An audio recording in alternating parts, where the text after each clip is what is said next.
আপনাদের সকলকে জানাই অনেক অনেক অভিনন্দন, অনেক অনেক ভালোবাসা। নতুন বছর সকলের অনেক অনেক ভালো কাটুক। কেমন আছো তোমরা সবাই?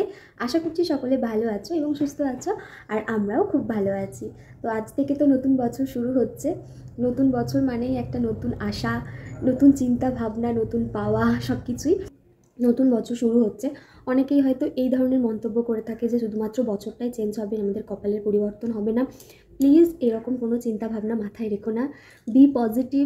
যত বেশি পজিটিভ থাকবে, যত বেশি পজিটিভ চিন্তা ভাবনা করবে, ততই ভালো। আর কর্ম করে যেতে হবে।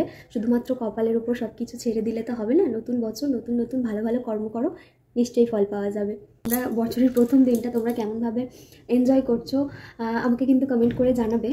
তো এখন ঘড়িতে 11:30 মতো বাজে, আর আমি এখন চলে এসেছি রান্নাঘরে। যদিও আজকে অনেকটাই লেট করে ফেলেছি, তাই চলো এবার দেখতে থাকো আমি কি রান্না করি। আজকে একটু ফ্রাইড রাইস বানাবো ভাবছি, তাই এখানে গাজর আর ফুলকপিটা কেটে রেখেছি, মটর ছিলে রেখেছি, আর পেঁয়াজটা চিকেনের জন্য কেটে রেখেছি। আর যেহেতু ফ্রাইড রাইস বানাবো, তাই আধ ঘন্টা আগে থেকে চালটা আমি ভিজিয়ে রাখলাম। ফ্রাইড রাইস বানাবো এটা আগে থেকে ঠিক ছিল না, হঠাৎ করেই ঠিক হলো আজকে ফ্রাইড রাইস বানাবো। তাই দু একটা জিনিস বাড়িতে ছিল না, তাই বাবা বাজারে গেছে সেগুলো আনতে, আর সঙ্গে চিকেনটাও আনতে। আর বাবা যতক্ষণে বাজার থেকে আসবে ততক্ষণে আমি অনেকটা কাজ এগিয়ে রাখি, তাই এই সমস্ত সবজিগুলো আমি কেটে ভেজে রেখে দিচ্ছি, যাতে করে কাজটা অনেকটা এগোনো থাকে। কারণ প্রথমেই বললাম আজকে আমি অনেকটা লেট করে ফেলেছি রান্নাঘরে আসতে। তাই কিভাবে সময়ের মধ্যে সমস্ত রান্নাটা সম্পূর্ণ করা যায়, এটা মাথায় রেখেই আজকে আমাকে রান্নাটা করতে হবে। এবার আমি ফ্রায়েড রাইসের জন্য রাইসটা বানিয়ে নেব, তাই একটা ডেকচিতে জল নিয়ে নিয়েছি। তাতে 1 চামচ তেল, একটুখানি নুন, কয়েকটা তেজপাতা আর গোটা গরম মশলা দিয়ে দিয়েছি। এর মধ্যে আধখানা লেবুর রসও দেওয়া যেতে পারতো, কিন্তু আজকে আমার কাছে লেবু নেই, তাই আমি দিতে পারলাম না। লেবু দিলে না ভাতটা অনেকটা ঝরঝরে আর সাদা দেখতে হয়। তো যাই হোক, এই সব কিছুকে নিয়ে আমি এখন ঢাকা দিয়ে বসিয়ে দিলাম। জলটা ভালো মতো ফুটে গেলে তারপরে চালটা এর মধ্যে দিয়ে দেব। এদিকে বাবা বাজার থেকে চিকেনও নিয়ে চলে এসেছে, এখন এগুলো পরিষ্কার করে ধুয়ে নেব। আজকের চিকেন হোক কিংবা ফ্রাইড রাইস, একদম সিম্পলভাবে আর সহজভাবেই আমি কিন্তু আজকে রান্নাটা করব।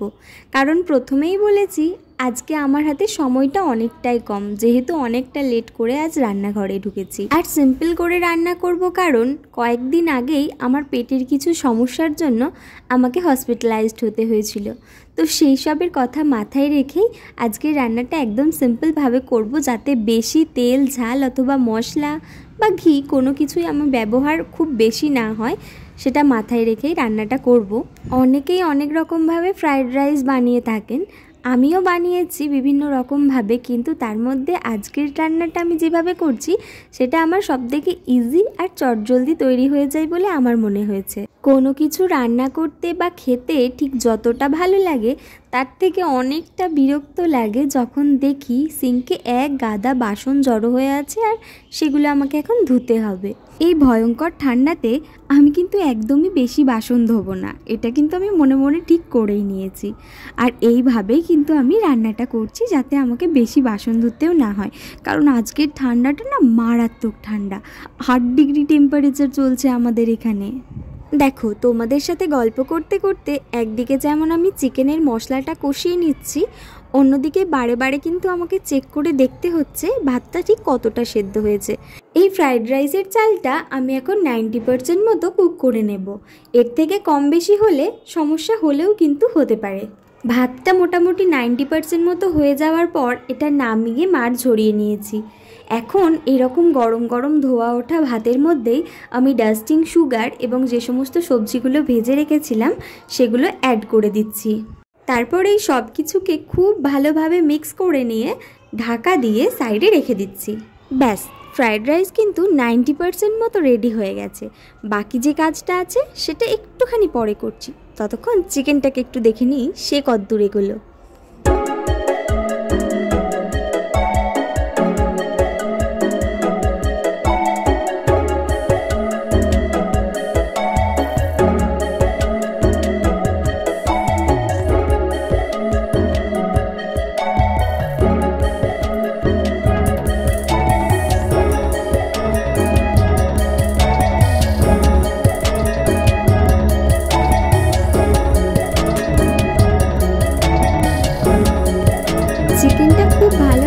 কষানো হয়ে গেলে এটার মধ্যে আমি কয়েক টুকরো ক্যাপসিকাম কুচি অ্যাড করে দিয়েছি। ফ্রায়েড রাইসের সঙ্গে চিকেন কষা, আর এই চিকেন কষার মধ্যে ক্যাপসিকামের একটা সুন্দর স্মেল এই খাবারটাকে যেন আরও বেশি অ্যাট্রাকটিভ করে তোলে। ফ্রায়েড রাইসের যে 10% মতো কাজটা ডিউ ছিল সেটা এখন করে নেব।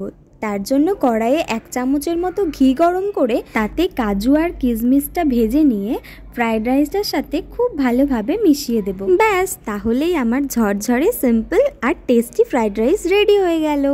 চলো তাহলে আর দেরি কিসের, গরম গরম ফ্রায়েড রাইস আর চিকেন কষার সঙ্গে বছরের প্রথম দুপুরটা শুরু করা যাক।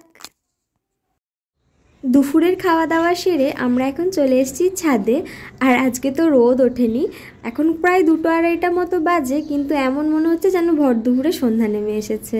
দেখো, তোমাদেরকে একটু আশপাশটা দেখালে তোমরা বুঝতে পারবে। দেখো কেমন বেকার বিচ্ছিরি একটা ওয়েদার, এমন মনে হচ্ছে যেন চারিদিক অন্ধকার হয়ে গেছে, সব থমথম করছে চারিদিক, কেউ কোথাও নেই, সব বাড়িতে জমে গেছে ঠান্ডায়। আর এই ঠান্ডার মধ্যে আমাদের শরীরটাও একটুখানি গরম না করলেই নয়, তাই আমাদের একটুখানি আগুন জ্বালানোর প্রস্তুতি চলছে। আর এই ভয়ঙ্কর ঠান্ডার মধ্যে একটু আগুন না জ্বালালে শরীরটা আর সায় দিচ্ছে না, একটু আগুনের সামনে বসে শরীরটা তাতিয়ে নিতে হবে।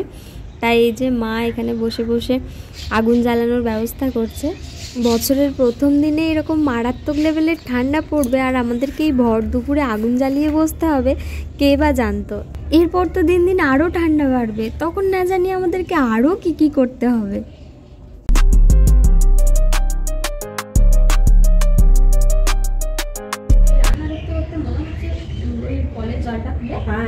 মনে হচ্ছে না যে হাত সকালবেলা যখন আমি সেই চায়ের দুধে ধুচ্ছিলাম, আমি বলছিলাম আপনি তো হাত কেটে নিচ্ছে করে, কিন্তু তারপরে আবার একবার হাত দেওয়ার পর আর অতটা ইয়ে হয় না, অতটা লাগেনি। তারপর মনে হচ্ছে কি, আমি ভাবলাম যে একটা মানে যতবার হাত ধোবো ততবার মনে হচ্ছে একটা করে শুকনো কিছুতে হাতটা মুছি। হ্যাঁ হ্যাঁ,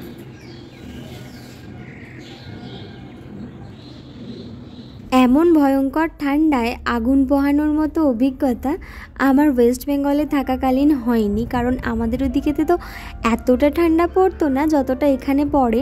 তো এখানে আসার পরে এই জিনিসটা আমার শীতকালে খুব ভালো লাগে। আর আজকে যে হারে ঠান্ডা পড়েছে তাতে করে আগুন পোহানোর পর তো আলাদাই মজা এসে গেল। আর আমার এই ভিডিওটা তোমাদের কেমন লাগলো? যদি ভালো লেগে থাকে তাহলে অবশ্যই একটা লাইক করে দিও, আর ছোট্ট একটা কমেন্ট করতে ভুলে যেও না, কারণ তোমাদের একটা ছোট্ট লাইক বা কমেন্ট আমাকে ভিডিও করার জন্য অনেকটা ইন্সপায়ার করে। আর তোমরা যারা আমার চ্যানেলে নতুন অথবা আমার ভিডিও দেখো কিন্তু আমার চ্যানেলটা এখনও সাবস্ক্রাইব করোনি, তারা প্লিজ আমার চ্যানেলটা সাবস্ক্রাইব করে নিও। চলো তাহলে আজকের ভিডিওটা এখানে শেষ করি। তোমাদের সঙ্গে আবারও খুব তাড়াতাড়ি দেখা হবে আমার পরবর্তী ভিডিওতে। ততক্ষণের জন্য সকলে ভালো থাকবে, সুস্থ থাকবে আর সাবধানে থাকবে। টাটা।